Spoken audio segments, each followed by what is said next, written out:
कवि सम्मेलन देख देख के घर की शीला देवी को शेर और शायरी का बुखार चढ़ गया था। अब वो सीधे मुंह किसी को जवाब ही नहीं देती थी। उनके पति और उनका बेटा तो काम करने घर से बाहर चले जाते थे और उनकी शायरी झेलनी पड़ती थी बहू रेणु को। अब सास बोलती नहीं, अर्ज करती थी, संदूक पे रखी संदूक, संदूक में रखे झुमके, बहू झुमके निकाल के दे मेरे, कहाँ लगा रही है ठुमके। माँ जी, झुमके तो आपके निकाल दूंगी मैं, लेकिन आपके दिमाग से ये शायरी का भूत कैसे निकलेगा? छोटे लोग नहीं समझेंगे, शायरी है शौक बड़ा, तू अपने काम से काम रख, मेरे काम में मत टांग अड़ा।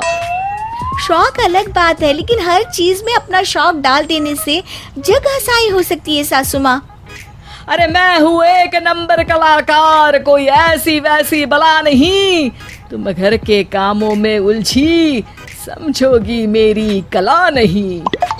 ठीक है माँ जी, आप नहीं समझती तो कोई बात नहीं, लाओ मैं आपके झुमके ही निकाल कर दे देती हूँ।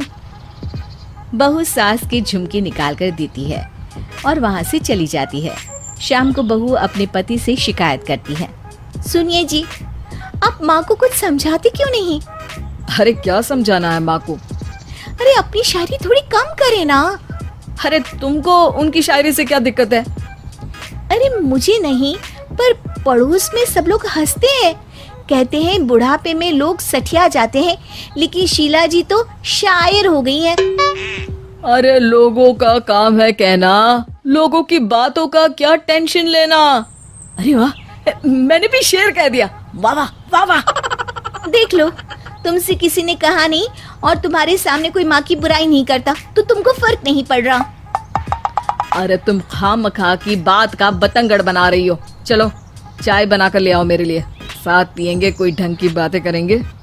रेणु चाय बनाने लगती है। पहले वो अपने पति को चाय देती है, फिर सास को और आखिर में अपने ससुर को। लेकिन वो देखती है कि ससुर जी कुछ परेशान से हैं। क्या हुआ ससुर जी, कोई बात हो गई है क्या? अरे तेरी सास बात बात पे शायरी करती है। कल मैंने पूछा कि खाना खाया तो तेरी सास ने क्या जवाब दिया पता है? अरे गलती की और आरोपी ने कोड़े खा लिए फटाफट, खाना तो नहीं पर पकोड़े खा लिए झटाझट। अब बता क्या जवाब दूं इस बात का? वो तो सभी से शायरी में ही बात कर रही हैं, मुझे भी समझ में नहीं आता कि क्या करूं मैं। बेटा उसको उसी की भाषा में जवाब देना पड़ेगा।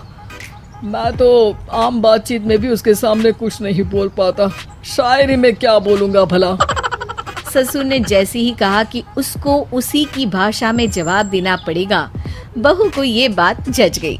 अगले ही दिन वो शायरी की कुछ किताबें लेकर आई और शायरी की प्रैक्टिस करने लगी ताकि सास को उन्हीं की भाषा में जवाब दे सके। उसने दिन रात एक कर दिए। एक दिन सब साथ में बैठकर टीवी देख रहे थे, तभी रेणु सबके लिए बिरयानी बनाकर लाती है, लेकिन सास को बिरयानी भाती नहीं। कौवा करता काऊ काऊ, चिड़िया बोलती ची ची, इतना खराब बिरयानी बनाई है कि मुंह से निकले छी छी। बस इसी मौके का तो बहू को इंतजार था, क्योंकि अब बहू सास को उसी की भाषा में जवाब देने के लिए तैयार थी। माँ जी, हमको अपनी ये बेकार शायरी ना सुनाइए, जैसी भी बनी है बिरयानी चुपचाप खाइए। ससुर जी और रेणु के पति ने रेणु का जवाब सुनते ही जोर से ताली बजाई और सास ने जब रेणु का शायराना जवाब सुना तो उनके गले में बिरयानी अटक गई।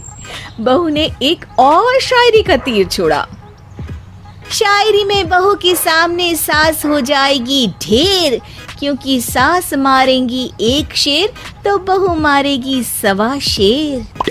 सास को छोड़ के सब वाह वाह करने लगते हैं। आज पहली बार सास को नहले पे दहला मिला था और रेणु ने सास का मुंह चुप करा दिया था।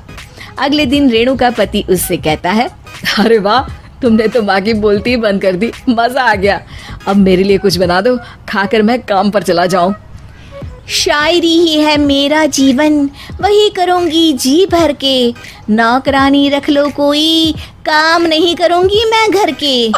अरे तुम क्या माँ जैसी हरकतें करने लगी, सीधे सीधे बात करो ना। हो गई कल शायरी, रोज थोड़ी ना करोगी।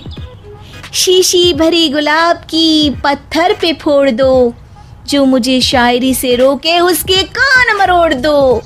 पति घबराकर वहां से चला जाता है और बाहर उसके पिताजी के पास जाकर बैठ जाता है। दोनों अपनी बीवियों की शायरी से परेशान है। ससुर को पछतावा होता है कि क्यों उसने बहू को सास की भाषा में ही जवाब देने का आइडिया दिया। अब तो घर में दो दो शायर हैं। दोनों एक साथ दुखी स्वर में कहते हैं, हम दोनों की ही बीवियां जब से शायर हो गई है, क्या बताएं, जिंदगी एक फटा हुआ टायर हो गई है।